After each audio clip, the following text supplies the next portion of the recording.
Hello kids, it's me. There are a lot of language learning myths out there, and like half of them are spread by people who have never tried to learn a language a day in their life, like seriously. And by seriously, I mean anything other than apps.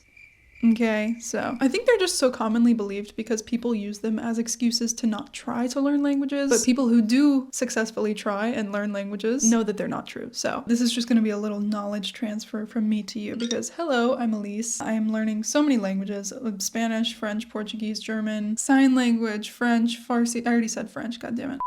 And a lot of those I've learned to a pretty good level, so I can say with certainty that these are myths, and you should not spread propaganda. Propaganda is bad, so.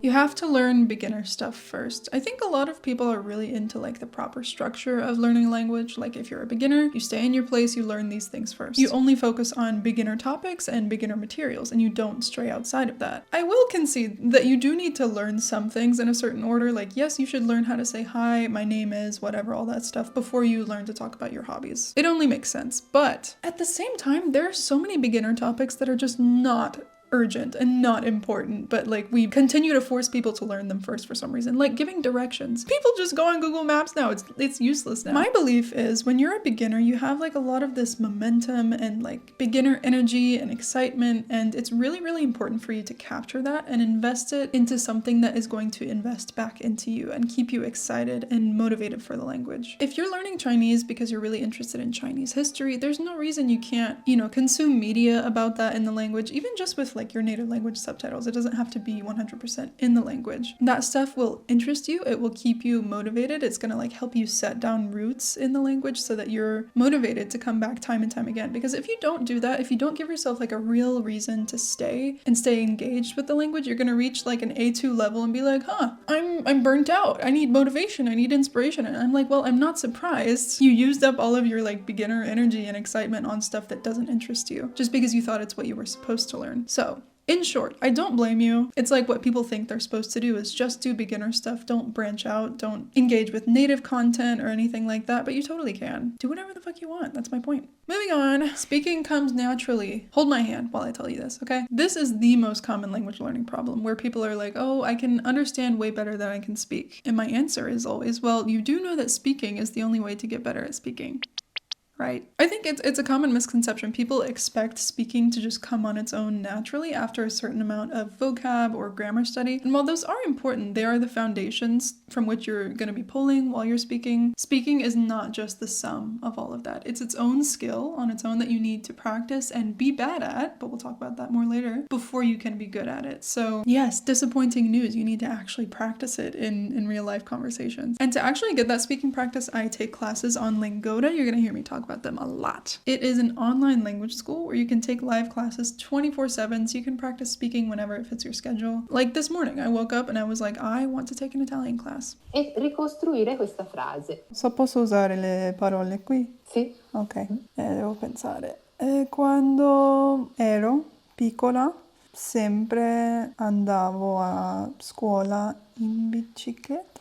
In bici? Senti, e sempre, che dici, lo metto dopo il verbo? Andavo sempre? Sì, perfetto. Andavo sempre a scuola in bici. Perfetto. Molto bene. You see that? I didn't have to overthink it. I didn't have to coordinate with a teacher. There's just always classes running 24/7, which makes it really, really easy to be consistent. If you're looking for a little bit more structure or a challenge, you can do their 60-day language learning challenge called the Lingoda Sprint. So you choose to either take a class every day or every other day, and if you finish all of the classes you sign up for, generally you'd get either half your money back or more free classes, but I think this is just for October. If you're in the US, the UK, or Hong Kong, you can get 100% cash back. So if you're doing the regular sprint, that means you would get 30 classes for free, and if you're doing the super sprint, that means you would get 60 classes for free. That's pretty great. In this economy, you gotta take advantage. So I did the sprint for French a couple years ago. It really, really helped me. I was preparing for the C1 exam for French and I passed, so eat that. And you can get an extra $25 off if you sign up with my code, so I will just leave that right there, leave you a link in the description, and let's get back to the video. Thanks to Lingoda for sponsoring. You need to live in the country to learn the language. I don't know why people still think this. Moi, je parle couramment le français et je ne suis jamais allée dans un pays francophone. So do with that information what you will. Like, guys, we don't live in the 1400s anymore where the only way to have contact with other people is to go to their countries. I think the issue is just we're so used to technology. Like, it blows my mind. We are living in the most technologically advanced, globalized era, and that is truer with every single second. People 500 years ago would like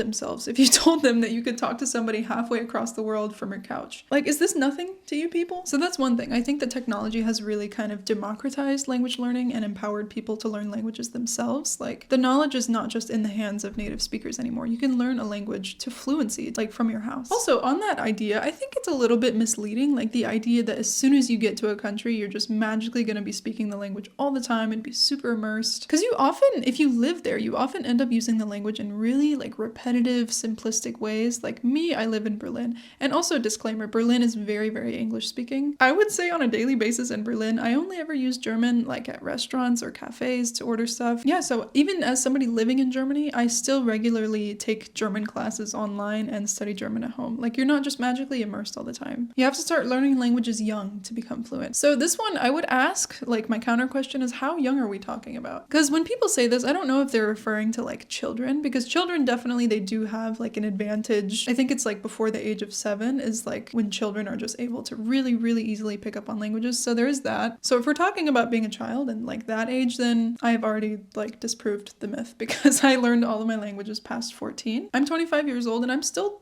picking up and dabbling in new languages all the time. Like, I started Turkish 3 years ago and I've gotten to like a pretty good like A2, B1-ish kind of level. I could have been like at an even higher level by now if I'd actually been trying and like only focusing on Turkish, but you get what I mean. Yeah, I don't let that stop me. I think this is just one of those myths that is actually just like an excuse that people tell themselves, like another reason not to try. That's just like very obvious to me. And also, this is just kind of like an asterisk on the whole thing, but language learning is really, really good for your brain. And it actually, if you do it regularly, I think in the future as you get older, it will help you like avoid memory problems and dementia and things like that. You can't learn multiple languages at a time. I'm about to have a field day with this one. Also, honorable mention, because I feel like I hear this one a lot and it's the same thing, just rebranded, that you have to master one language before you start learning another. Both false. So I will preface all of this by saying that I don't think you should start learning multiple languages from 0 at a time. I do think that's pretty intense because when you're a beginner, you know, you have all this, like I was talking about, you have all this beginner momentum and energy and focus, and you're taking in so much information. So it's really hard to do that in multiple languages at a time, but there's absolutely no reason why you shouldn't learn in general multiple languages at a time. As someone who regularly does learn multiple languages at a time, I'm currently balancing 3, I would say that you really just need to have a system. And so my current system is I just study each of them for 2 days a week. So Monday and Tuesday, French days, Wednesday and Thursday are German, and then Friday and Sunday are Turkish. So yeah, I have specific days that I learn specific languages. You could also, you know, make it specific times of day if that's more suitable to you. Sure, your progress is going to be a little bit slower, but I think it's worth it. You just need a system and some fun methods. Oh, speaking of fun methods, I want to recommend something to you. So I made what's called the Polyglot Playbook. This is an activity guide with, I just updated it, almost 70 language learning activities that are fun. They're a bit non-traditional, non-textbook, and I put like a ton of resources and like step-by-step tips in it, and it's really, really helpful. I originally just made it for myself because, I don't know, I was looking for something that would make it easier to just make language learning happen every day, and I don't have to think so hard about what to do. But then it occurred to me, like, this is fire, so I should probably share it with people. So you can actually try it completely for free. I will leave you the link in the description, and yeah, I hope you love it. Making mistakes is bad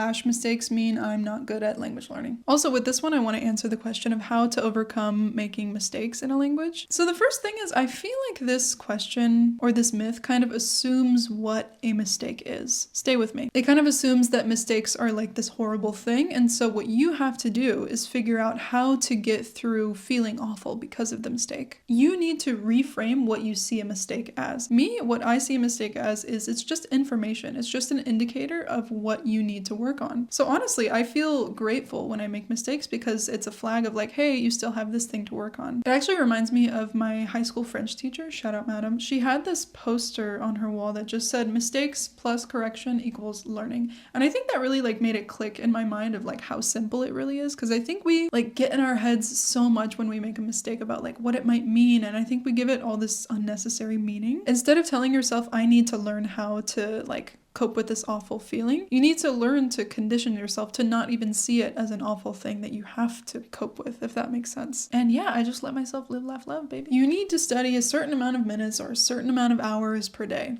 to learn a language. Oh my God. This is a question that I get a lot, is like, how much time should I be studying this language per day? And I don't have a satisfying answer for you, but I am going to change your life with this one. The bottom line is that time is one of the most useless metrics when it comes to language learning, in my opinion, because I really think it comes down to effort. Like with any given amount of time, you can do wildly different things. With 12 months, you can dabble in a language and just do it like a couple of hours a week and just listening to stuff, not producing the language anyway. That's a very light lift. But also with 12 months, theoretically, you could make it your 9 to 5 full-time job and study the language like 40 hours in a week. Those are really, really different investments of the same time, which is why it's impossible to answer the question, how long is it going to take me to get fluent, or how much do I need to study? Because I always just answer the same way to this question. I always use this analogy. I call it the boss analogy, and I think this is a good one. I'm very proud of myself for this. So if your boss came up to you and asked you, hey, what did you get done this week? I need a progress report. And you told him, oh, I worked 40 hours this week. He would still say, okay, but I need to know, what did you actually do this week? I think that really spells it out. Like, you don't focus on time, focus on tasks and like the effort and the kinds of activities, like the quality of what you're doing, not the quantity. Watching a YouTube video and recording yourself, those are wildly different amounts of effort, but they could theoretically take the same amount of time. So you get what I'm saying? Just focus on effort and make your effort proportional to what you want to accomplish. I need to have a perfect accent. I'm low-key kind of guilty of this one. Guilty.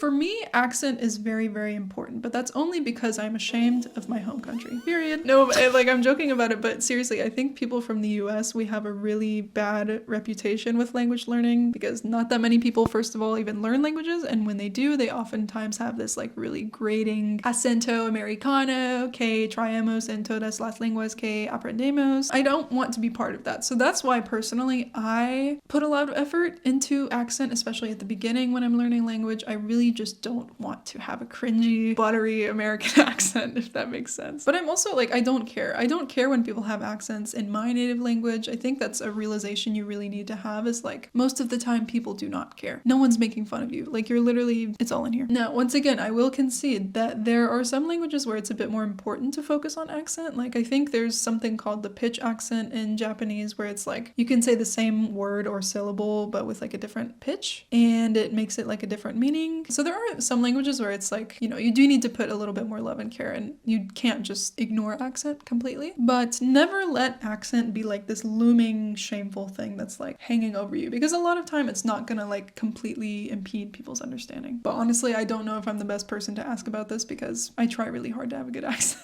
So I don't know. Polyglots are just naturally gifted, or polyglots are talented. So as a person who speaks several languages to a good level, I think what we all share is that we are very disciplined and we have systems. Yeah, we keep to our routines. We have a real motivation and dedication to it. And it's really just the same as like learning anything. If you want to learn to code, if you want to learn to bake, it has to be something that you are genuinely like really internally motivated for and put systems in place to make happen. Something that I also think is really applicable here is the fact that when you learn multiple languages, it actually gets a little bit easier every single time. When you learn a language, you're not just learning that language, you're learning how to learn a language. You're learning like what works best for you, what kind of resources you like, whether you're a morning study kind of person or like a night owl study kind of person. You know, once I learned Spanish, I definitely was able to apply a lot of those learnings to French, and not just because they're similar, because I already knew myself as a learner and I could kind of like streamline the process. I need motivation or inspiration to keep going. I think people treat like motivation in language learning like this mystical kind of unicorn that just like comes and goes, and we can only study when it's here, and when it goes, like, oh, we have no idea what to do. And it's like we're over dependent on this like idea and romanticize motivation and inspiration. Like, I think you will be really, really surprised at what you can do and how you can learn a language even when you don't feel quote unquote motivated. Like last week, I had a Turkish class scheduled for 12 o'clock. I had a terrible week. I did not feel like going going to that class, but also I don't feel like wasting $13. So I took the class and it was a really, really good class. I spoke really well. I'm not saying you have to be on 100% of the time or always study even when you feel terrible, but like do challenge yourself every once in a while. Even when you don't feel like you have motivation, just have like an emergency list of like activities or fun or random things that you can do in the language to still like maintain a connection and show up. That is the most important part. There will always be excuses. There's always going to be some reason not to do it. You have to push for that 2% of yourself that really, really wants to do it. So that is all I have for you today, unfortunately. But we covered all 10 language learning myths that I wish would die. That means it's the end of the video. Thank you so much for watching. I really hope you decide to subscribe. And yeah, hope to see you soon. Bye. Görüşürüz. Bis zum nächsten Mal. Ciao.